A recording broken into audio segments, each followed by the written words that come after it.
Hello, everyone. So, I wanted to try something a little new today. Partially because August was a very chaotic month. I am extremely sorry about that. I will explain my side of things in a second, but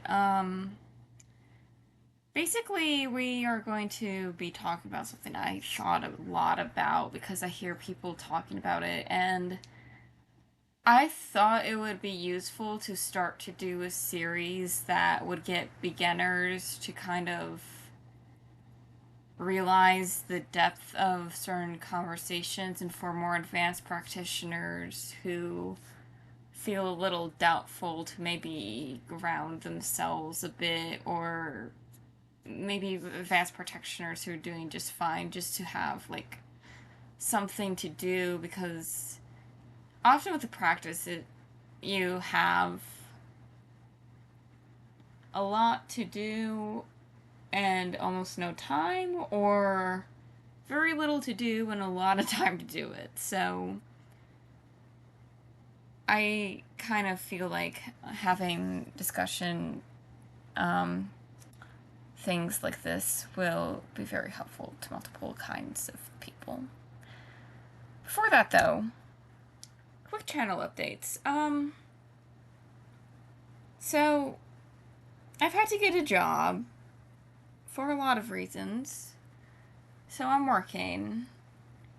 I have other hobbies outside of this, so I'm not sure if I'm going to keep up the every other Saturday schedule I have been trying to maintain, even though last Saturday I did not have a video ready to post. And the Saturday before that, since this is coming out on a Tuesday, but I'm going to try to work on that. I might change the schedule to every 3 weeks instead of every 2 weeks. We'll see. I'm still working on the 100 subscriber special. I haven't really had a lot of people reach out to me, so I was thinking of doing a hashtag or something instead. By the way, even if it's just I like what you're doing, or I think your mic is bad, or just something simple like that, positive or negative, feedback is welcome.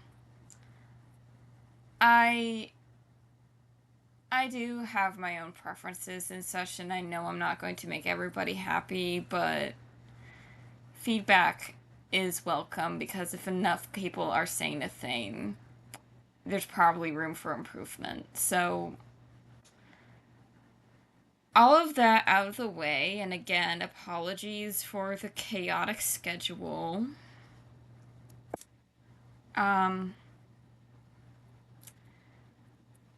so, funny story. Some of you might know that officially started, I should say, my spiritual journey by reading a lot about and trying to practice a little bit, at least philosophically, Satanism.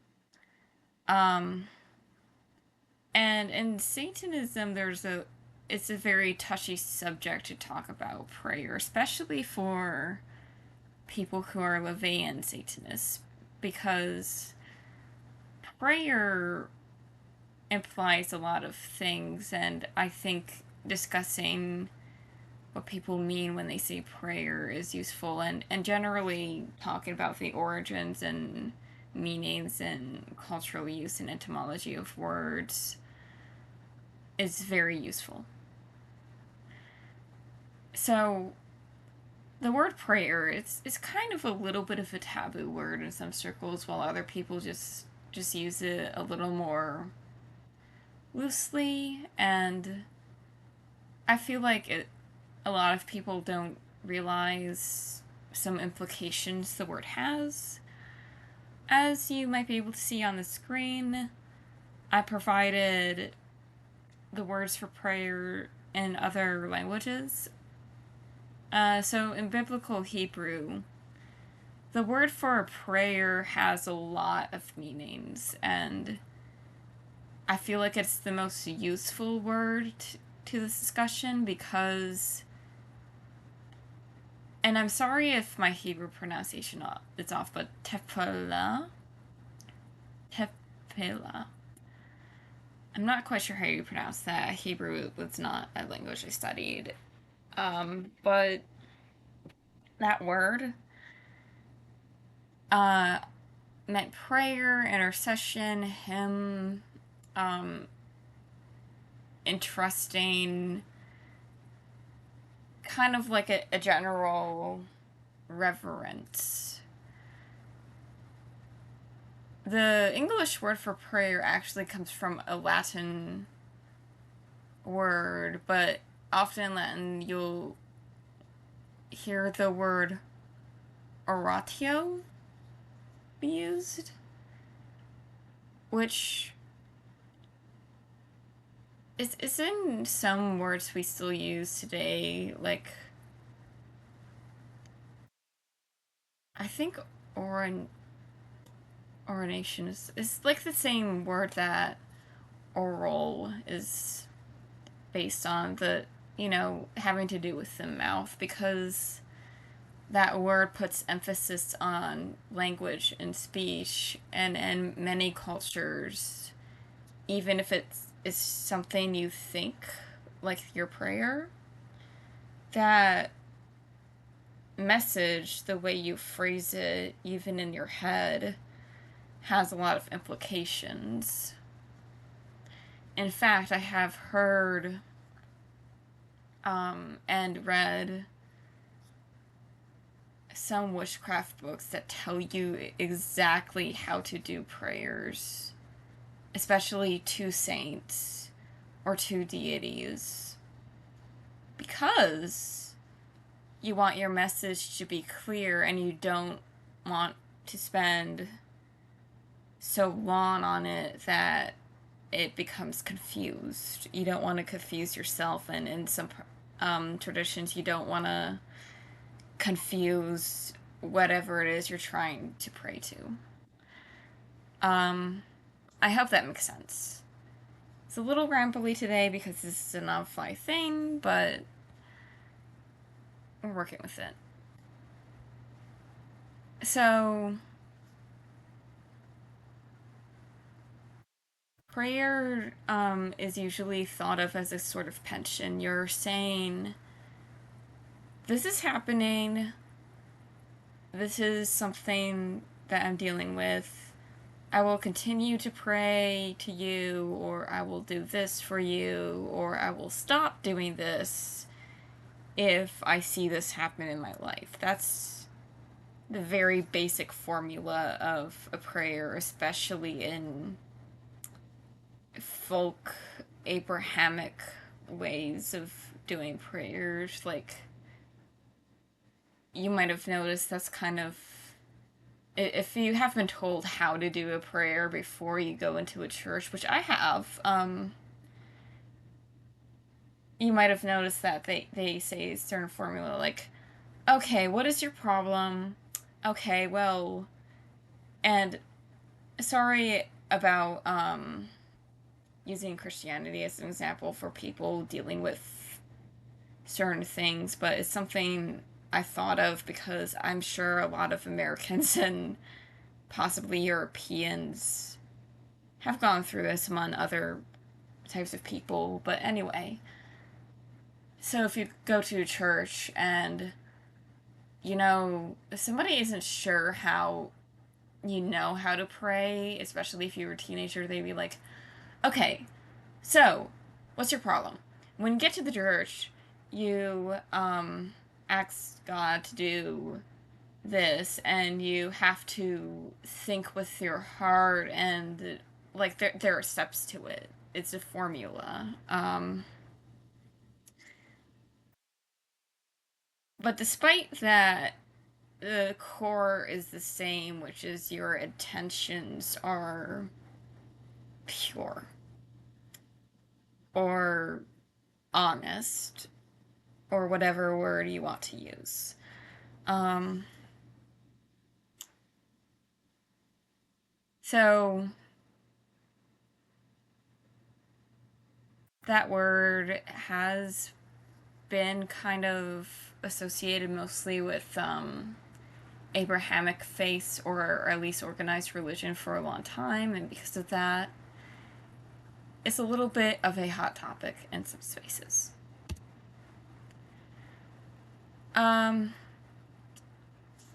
These are some words I have seen used for when people don't want to call what they're doing prayer, or they feel like prayer is a highly specific thing. I usually see people distinguish devotional practices from prayer because not all devotion is prayer. I put bhakti there because, for those who don't know, bhakti is a Hindu practice. When you have bhakti, usually with a deity or a yogi, you are basically in a relationship where you offer yourself, or whatever you can emotionally, to the relationship, and in turn you will be taken care of because the entity of your focus will reciprocate your good thoughts and your good actions. And it is very similar to Christians and Muslims trying to do everything to make God proud, but it is a lot more personal and familial um, and so on. So that is a very specific way of worship, but generally worship, devotion, bhakti. Those are all practices that go beyond just prayer. Those are like lifestyles. If if you're devoted to Odin, your house will clearly have the space for Odin. If you worship Bast, you most likely have a space, at least mentally, for uh, your thoughts and your actions in the name of Bast. Some people don't like describing their relationship with entities using that term for a lot of the same reasons that prayer is a little bit of a no-no word in some circles. So I have seen some people use the word honor instead. Now, what honor means is, instead of entrusting aspects of yourself to a relationship or to a situation or to whatever you believe in, you instead want to bring it in you so you can solve your own issues, basically.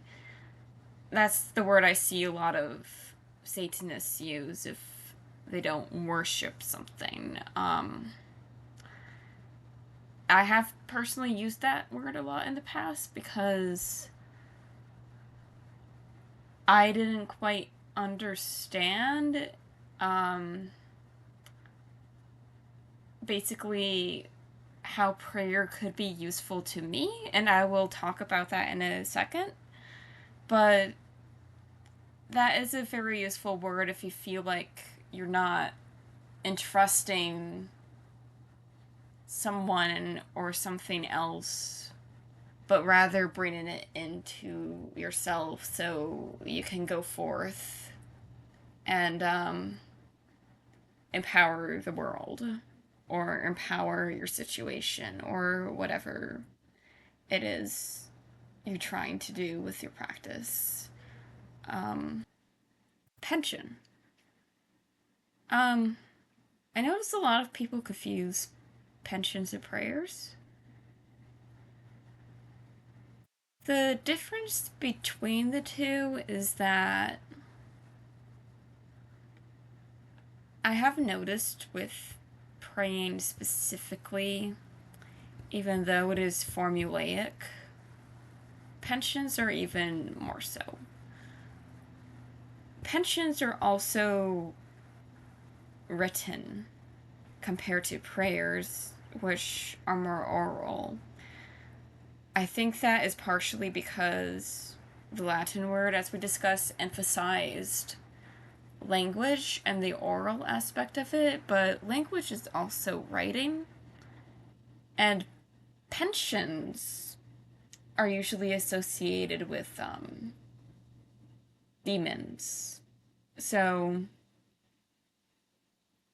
in ancient Greece, you would write pensions to minor spirits, which in Greek they would all be called daimones, which is where we get the word demon and possibly jinn.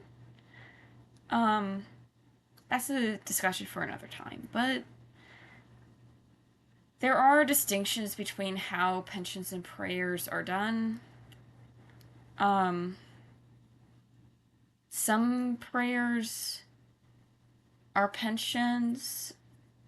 I hesitate to say all prayers because the way some people do prayers, especially within churches, I've noticed, is a little more, I guess, impulsive. I'm not sure how else to term that, but anyway. So, not all pensions are prayers, and in fact, most pensions I don't think should be prayers because praying is something that is empowering, and pensions are something that are transactional. Prayers usually don't ask for a transactional relationship unless it's part of a bigger practice like devotion. Pensions are usually a little more involved. Like, I have read that some people believe the proper way to do pensions is you literally have to sacrifice a negative aspect of your life or something that is important. And I would like to discuss more about the term sacrifice as well because I feel like that's a really loaded term, but that that is kind of a reason why in popular culture you see people saying, "Oh, what about the sacrifice and ritual?" Like sacrifice is a part of practices, but it's not as dramatic or as high stakes as popular media usually make it out to be.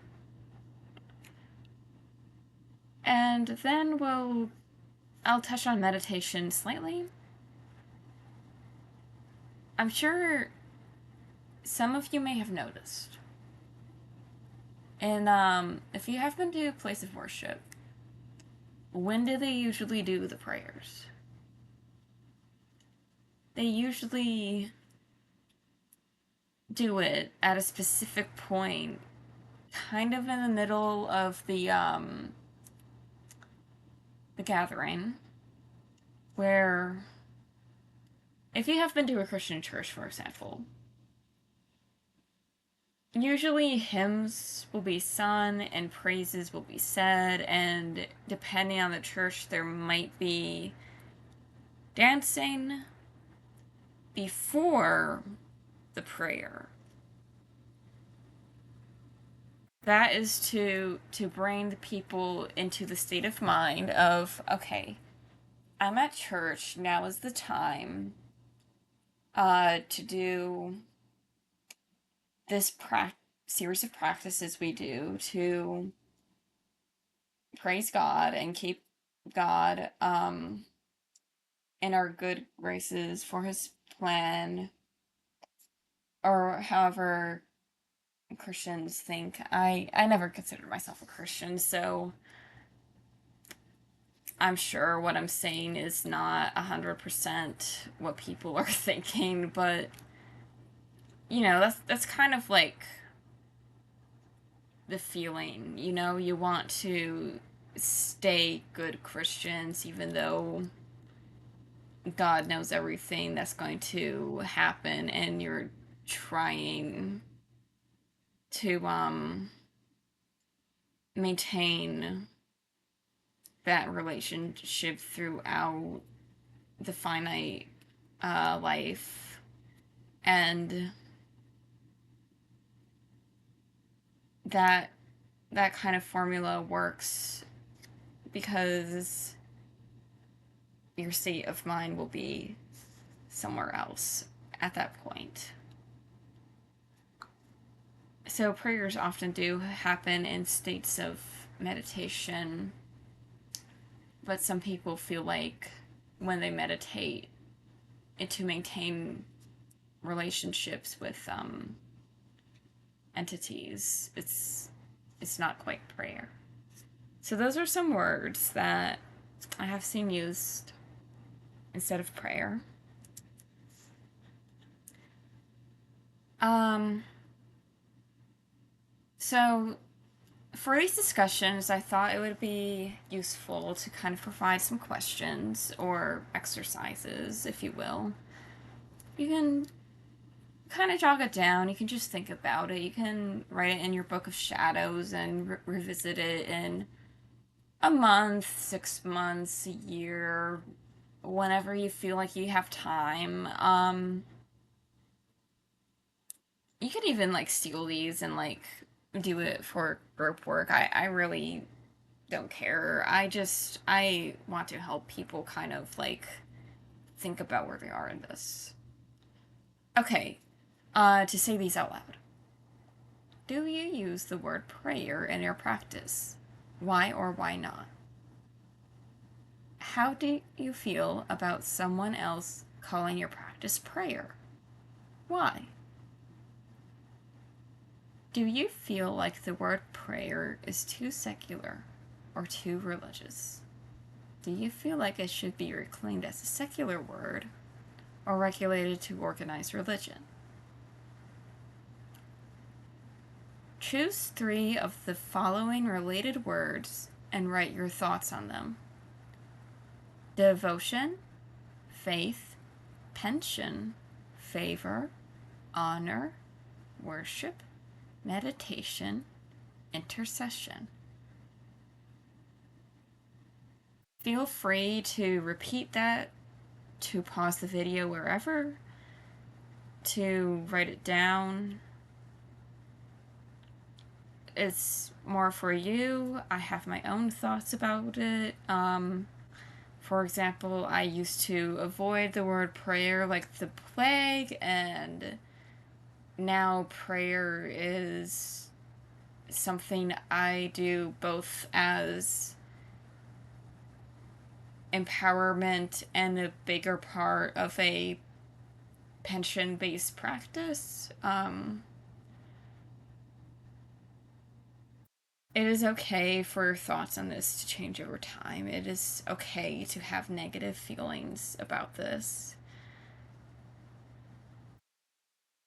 But I do feel like whatever your thoughts are, it is important to understand, even if they won't change, where they come from, and to try to understand others' point of view when people, especially people who do not know any better, will try to ascribe words you won't agree with. Because especially if you share what you're doing online, you might get that. And it's also important when you do research to try to understand what other people are talking about. And that is the main reason I'm trying to do these discussions.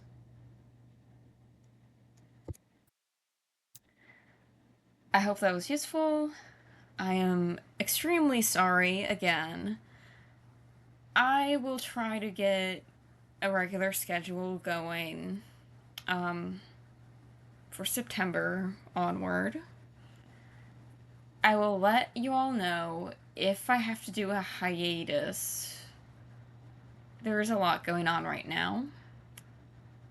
I want to thank all of you for continuing to listen, for everybody who has stayed subscribed,